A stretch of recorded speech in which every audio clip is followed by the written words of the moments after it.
Folks, this weekend we saw a lot of exciting action in college football, reshuffling the college football rankings. Most notably, Georgia going from #1 to #5. Alabama put a beating on them. Yeah, nobody around here was upset about that. Let's just say that. Also, U.S. News and World Report came out with their list of annual best colleges and universities. We're showing you some pictures there. Let's bring in ABC News contributor Mike Muse for this week's Monday Morning Quarterback. We know that these big football programs bring a lot of attention and a lot of money to these colleges. Does that factor into where they fall in the rankings and the reputations that they have? He's ready. All great questions, because absolutely am I ready? Yes, it increases the brand reputations of these schools, and it gives students who are considering where they want to spend the next 4 years of their lives at a second thought, in particular when it comes to student life. But one person who is giving life to the University of Alabama is Ryan Williams, the Alabama wide receiver. At 17 years old, he had the best plays of the weekend, and I even hate to say that as a Big Ten University of Michigan guy, giving any props to the SEC to Alabama. SEC. Yeah.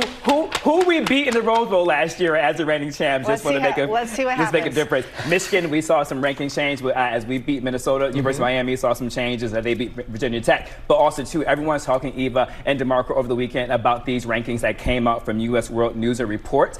This is the big moment where students are thinking about how they want to spend their next 4 years of their academic career and their journey. Now, the rankings came out. #1, Princeton. #2, MIT. #3, Harvard. #4, Stanford. #5, Yale.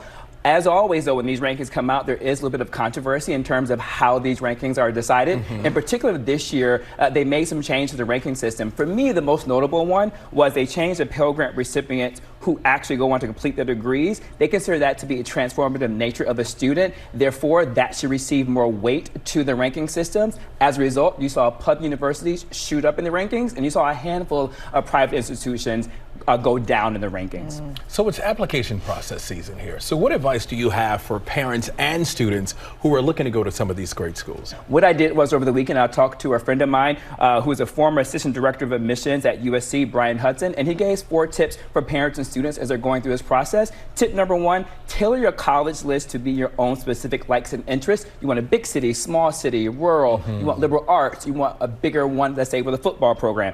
And then challenge yourself with a rigorous course load, in particular as you're entering your 10th grade year, your 11th grade year, and your senior year. Third, pursue leadership opportunities in your extracurricular activities. I thought that was a very poignant point in order to separate yourself from the rest of the pack. And finally, apply early decision or early action. That is a big thing now for strategy, because that signals to a school that this student wants to come here, they want to come in early, and they don't want to wait the second semester. Yeah, and go to a school you can afford. Don't put yourself in crazy debt if you don't have to. That's very true. Or just come to the University of Michigan, everyone. Go blue, baby. I'm going to keep saying that just all day There's today. always grad school. Thanks so much, Mike. We'll see you next Monday for Monday Morning Quarterback. Eva does it again, folks. On fire, both of them. Eva strikes again. DeMarco, can you referee this? I'm just chilling. Flag on the flag. Throw the flag, DeMarco.